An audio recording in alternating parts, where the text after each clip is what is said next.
What is up, beautiful lovelies? Welcome to another RIBALD health class. This week, we are going to be talking about authentic sex. Now, I talked about this in my blog this week, but I will add the link below so that you can get into it a little more in depth. Because it is a pretty interesting topic and it is pretty heavy. And with these videos, I am trying to make them under 10 minutes because that's usually the attention span. So we're going to keep it kind of light and we're going to go through a couple things. So starting off, sex and pleasure are not dirty words. They have only been made to be dirty by certain groups of humans we won't mention, but it is not dirty. And the sex health or the health classes that we have had are typically fear and abstinence based. It's like, oh my God, stay away from sex or you get pregnant and die. Like that's what we're taught first off.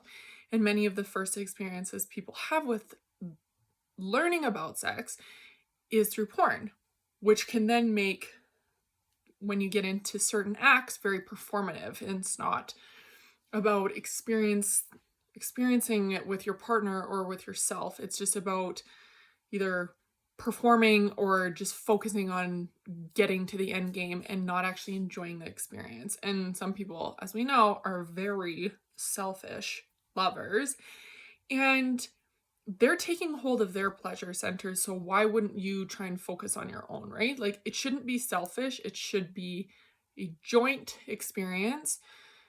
But you do have to take hold of your own sexual experience. So if you know, or if you're somebody that has a really hard time reaching that finale point, you almost have to take extra measures or be extra communicative with your partner in order to get there.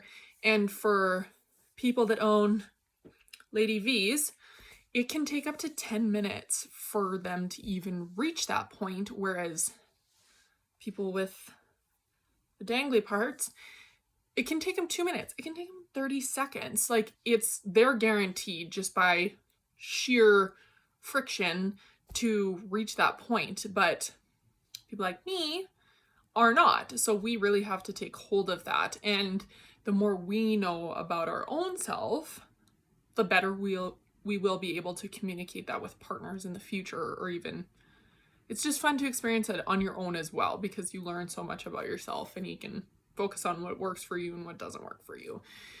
And I think sex positivity should be the norm, and the more we learn about it, the better. I'm obviously not one of those people that think, oh, if people don't know about it, they won't ask about it, they won't be curious about it. The more information people get at a young age, the better decisions they can make in the future. So they're not putting, more information does not equate riskier behavior. It actually equates less risky behavior because they can make educated decisions based on what is going on. And I love the Netherlands for that. They have a really, really comprehensive sex program that starts as early as like 3 years old. It can be as simple as, how to talk to your crush properly, how to be appropriate, the differences between certain bodies. Like they teach it from a very young age, and I think that's really interesting. And we are obviously behind in that in Western culture, but it's never too late to learn, right? Yay!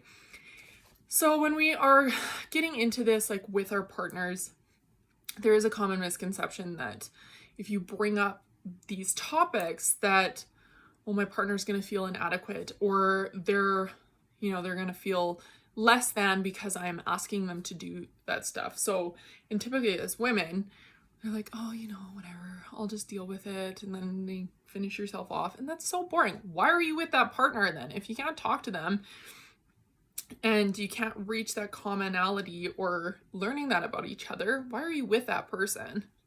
Like, that's just me though. Like, if they're not for you, just leave. Like, it's easy for me to do that. I mean, I know it's not so easy for other people to do that, but in my brain, I'm like, what's the point? And so why wouldn't you, even if you have a partner and you're not experiencing that with them, like, wouldn't you want your partner to be having the best time ever? And that works for both people. It's not just for guys. It's not just for them, like pleasing them. It should be for both people. And if you are in a relationship, it doesn't matter if it's 3 months, or it's 30 years, you want to be having fun with that. There is no age where you stop getting to have pleasure. Trust. I've seen enough in some nursing homes to know there's no age limit on that. So we need to be having these conversations, especially with our partners. And an easy way to do that is talking about it in a calm, like fun and relaxing manner. Like you're not going in there guns a-blazing, because no response is ever good from that. And it creates a safe space, because it can be uncomfortable to talk about. And, you know, maybe this person didn't know. And then they're like, well, why haven't you told me? I thought I was doing so well all this time. And you're like, well, not really. So they don't know either. Our partners are not mind readers. And that's one thing I cannot stand when I hear, especially in females, being like, well, he should just know. You don't even know. So how do you expect some guy to know, or some other female to know? Like, they don't know unless you tell them. So tell them, okay? Like, they're not mind readers. If you want it, ask for it. And one way to kind of release the tension or lighten the mood with your partner, one really good place to have this conversation is while you're in bed. Not while you're doing the act, but while you're in bed, because that's where you'll probably be doing most of your activities. Or you can have a bath, or you'll be having fun with them and just talk about it and bring things up. Take the ego, take the judgment out of your conversation too, because that people pick up on that. And you can just start by saying, you know, oh, I really enjoy it when you do these things. It really turns me on. Or I love when you put your hand on the small of my back when I'm in the kitchen, or when you pass by me, or I love when you do this. Like, and then you can kind of go into, I would like to try maybe more of this, or ask them even, like, what would you like me to do more in these situations? What would you like to try? And you can even write a list of all the things that you kind of want to improve on, or what you would like to do. It could be as simple as having date night twice a month, or, you know, cuddling for 30 minutes a week. Like, it's just these simple things that it really doesn't take much. You could even be just like making out in the back of your vehicle, like reliving high school stuff. It doesn't have to be what you see in porn. It doesn't have to be whips and chains and all that kind of stuff. It can be very simple. And if both of you and your partner make these lists, then you can go through it together. You can kind of veto maybe some things you don't want to do, or, you know, and then you can find out what each other wants. And it's supposed to be fun. This is a fun activity. Look at it that way.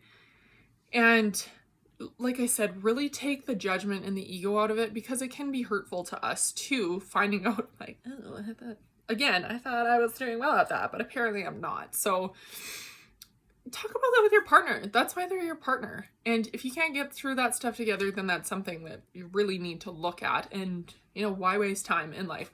We are here for a certain amount of time. People live their lives. I know I'm guilty of it too. We live our lives like we have a second chance, and we don't. So why not do the things you want to do now? Especially if you have a partner and you can do these kind of things, like have fun with them. So get into that with them, and write the lists, have some fun with it. You know, if you have kids, get a babysitter once a week or once every 2 weeks, and have just, even if you want to eat everything and anything on the couch with your partner and just have that alone time.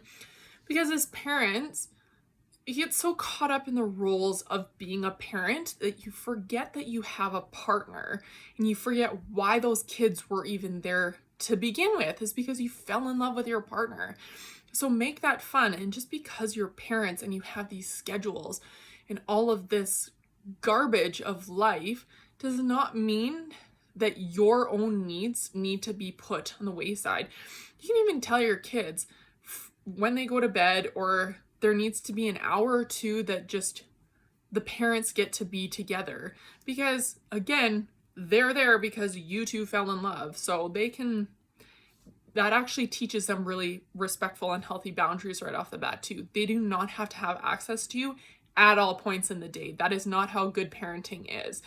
And it's better to teach them boundaries at a young age too. So Why wouldn't you? If it's for your mental health and your partner's mental health as well, and connecting you two closer, why not? Why not do it? So make it fun. You can do so many things for this. There's actually, I'll add it underneath this too, like some things on Pinterest, like some lists that you can talk to your partner about, and it makes it so much more fun and not seem like a task, because why would you want to have that certain activity seem like a task, right? Like, how exhausting. It's not a task. It's supposed to be fun. And if this is too, like, having the face-to-face contact is a little too awkward for you right off the bat, you can even put on blindfolds and just talk to each other while you're in bed. Like, it's as simple as that, but make it kind of intimate. Like, hold your partner's hand, even be sitting across from one another, but like in the dark even, right? So it creates that kind of intimacy, I think, is important, because you don't want your partner to be on the other side of the room while you're trying to have this kind of a conversation with them. And we have to learn as we go. Like, you know, those activities are not going to be the same when you're, say, 50 or 60 as they were when you were 20. There are some positions that there's like no way I would even attempt to get on now, and I'm 30. So it changes, and we have to kind of adapt to those situations, right? But it never stops. So you should be having fun with it. It's playful, should be a really good time, and just make it fun, right? Like, you just be silly about it, make yourselves vulnerable. And that's also one thing too. A lot of people think being vulnerable is a sign of weakness, and it's not. It's actually a huge sign of kindness and comfortability with yourself. And people that use it as and see it as weakness, they're the ones that actually have the problem, but that's for another week. So I hope rather that some of these things helped. And again, learn what works for you. Don't just lay on your back in bed doing yourself time. Like, get into different positions, do different things so that you know, because that's not always going to be the case when you're doing stuff. And when you're in the middle of the act too, sorry, when you're in the middle of the act too, especially somebody, Lady V's, a lot of the time the stimulation that you need isn't what you get in most positions. Like, it can feel amazing, but it's not hitting right. And that's not against the guy, it's just position, right? So make sure you're getting at yourself down there, and tell your partner, be like, it's not because you're inadequate at it, it's just this position feels really good, but it doesn't quite hit the right angles, right? Use pillows, use props, do whatever. This is supposed to be fun. So have fun with it, okay? I'll see you next week. Try this.